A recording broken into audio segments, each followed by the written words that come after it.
Welcome to PA's Nightmare Wednesdays.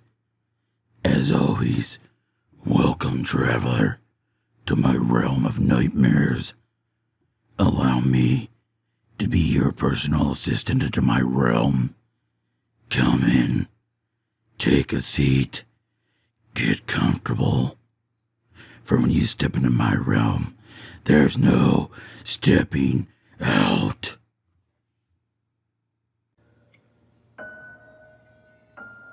Standing from his throne in the realm of the undead, his bones rubbing together, this frail old man, a shadow of his former self.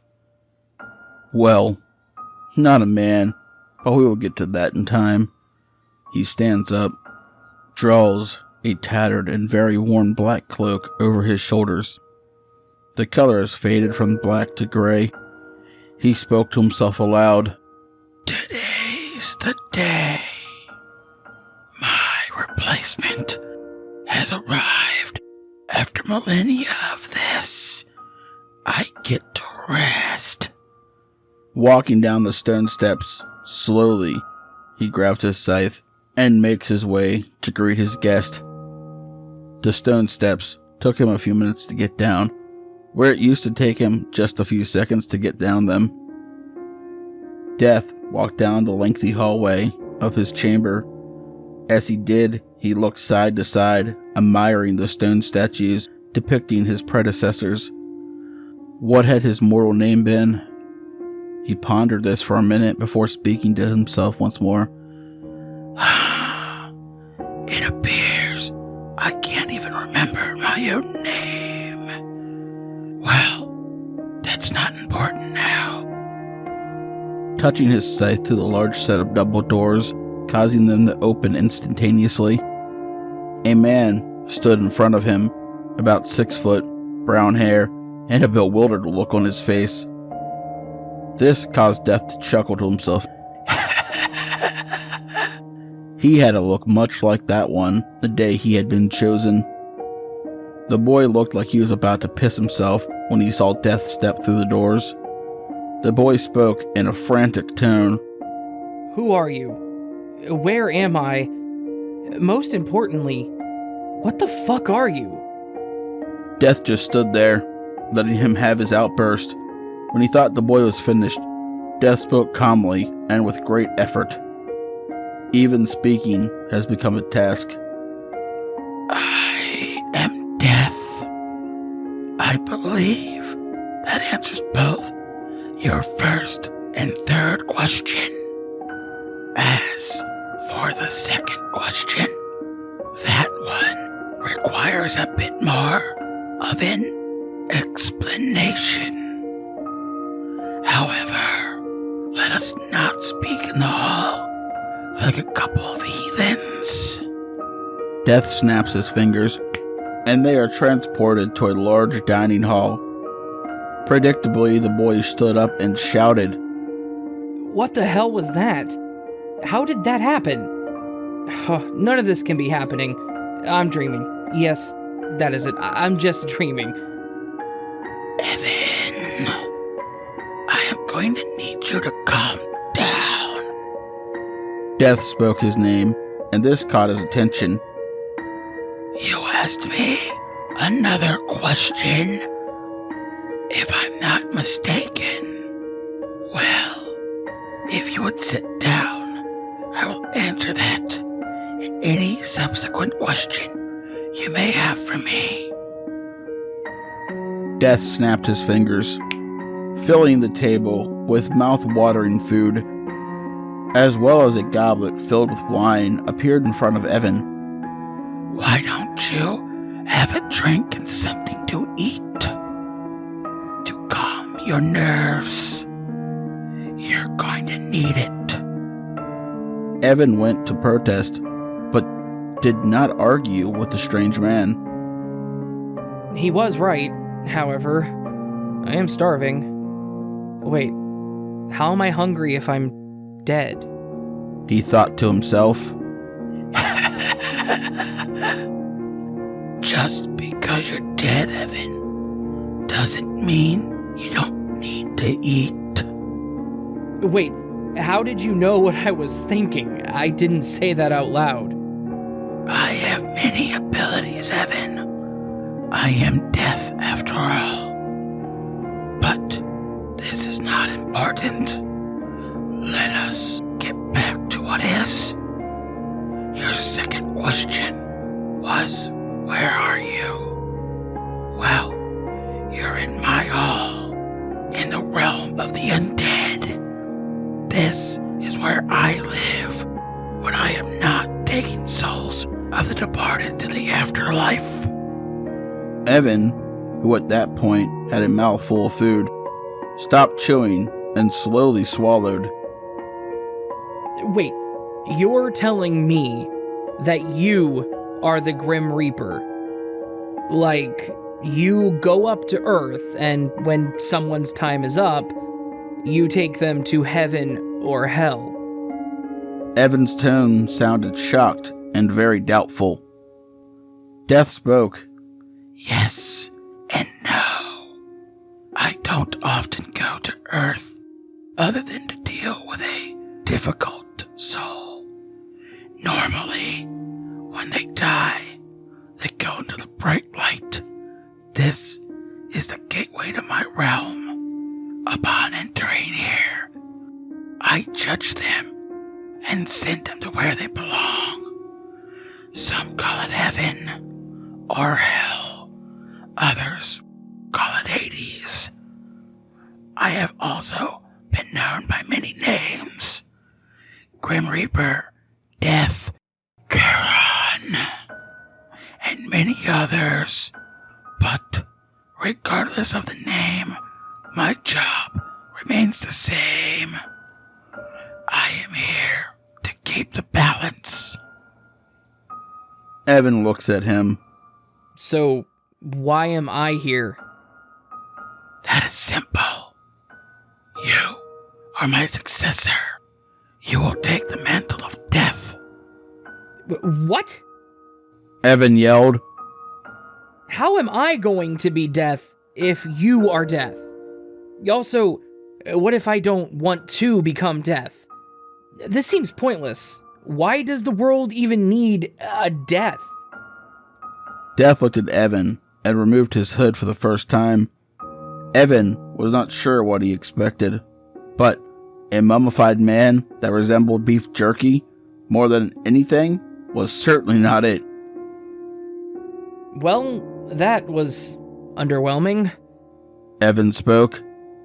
I was expecting something scary, not a walking, talking piece of beef jerky. Evan sneered. Death ignored these comments and calmly spoke. Balance, Evan. Balance is what keeps the world running smoothly. Good cannot exist if evil doesn't, and evil cannot exist if good does not. But if good men don't do what is needed, then all it takes is for a good man to do nothing, for evil to prevail. Let me show you what we are ultimately doing this for. Once again, Death snaps his fingers, and once again, they were thrust into a different location. However, this one gave Evan a sense of peace. This is the goal. Death spoke. This time, they were thrust to a beautiful realm. Evan did not have words for what it was. Utopia would be the best word he could use. The gates were pearl white, and when Death approached, they swung open. Stepping through the gate, Evan was speechless. This place radiated a feeling of peace and serenity. The streets were paved with brilliant colors that resembled gold, emeralds, rubies, sapphires. This place is amazing. Is this heaven? Yes, this is what mortals call heaven. When a soul dies with no regrets and has lived a good life, this is where they go to rest. They want for nothing here. What do you mean by a good life? by just being kind to people and doing the right thing? Do you have to believe in God and follow all the strict rules that follow? He asked, honestly curious. Furthermore, what if you did not live a good life? Evan asks Death. For the first time, a wicked grin crossed Death's face, and without a word, he snapped his fingers. An intense heat blasted Evan in the face. A wailing could be heard, which caused him to cover his ears with his hands. Death taps him on the shoulder, handing him a pair of headphones. This helped block the sounds. Evan looked around and noticed shapeless black forms with red eyes being dropped into a massive black abyss. While a massive creature stood over the hole, he dipped his head down into the abyss. As it brought its head back up with a mouth full of what Evan assumed to be damned souls, it chewed them up, and they shrieked even louder as it devoured them. Above that sat a table with people strapped down to it, as a 10-foot-tall horned monstrosity towered over them, peeling the flesh off their bones. Death snapped his fingers one final time, and they were transported back to his realm.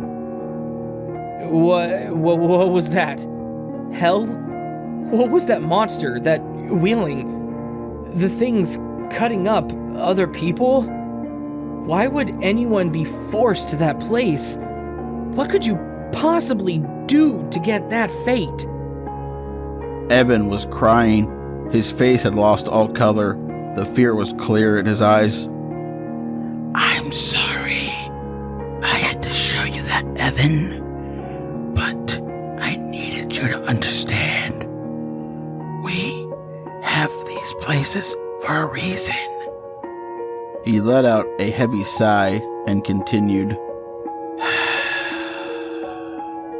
If we don't do our jobs and make sure the souls get to the right place, then this world will collapse in on itself. So, this is the burden of our charge. But it is a noble charge. And when rest finally comes, we will finally know the bliss we gave to so many others. The seriousness in which Death spoke these words took Evan aback. Evan, it is time to take my scythe and accept the mantle of death. My time has come to an end, and I finally get to rest.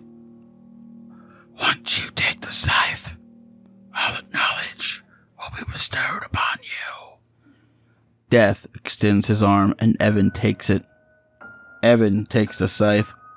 A flash of light filled the chamber, and when it cleared, Evan was dressed like his predecessor, flowing black robes, scythe in hand. Memories flooded him from all the previous deaths. Once this mental download, for lack of better words, was finished, Evan knew everything he would need to do for this job. Evan looks for the former Death, but all that was left was his tattered cloak. He realized one more monolith had been erected in seconds, and that a statuette sat sentry looking over Evan as he took the mantle of death and kept the world's balance for however long it remained his duty. Evan walked up the stone steps and sat on the throne. He looked at the old death statue and spoke. I will not let you down. You chose well when you chose me, but I'll be just a bit more hands-on than you. Just then, he heard the call of a soul that was ready to depart. Well, no time to rest on ceremony. Time to go to work for me. He snapped his fingers and went to work.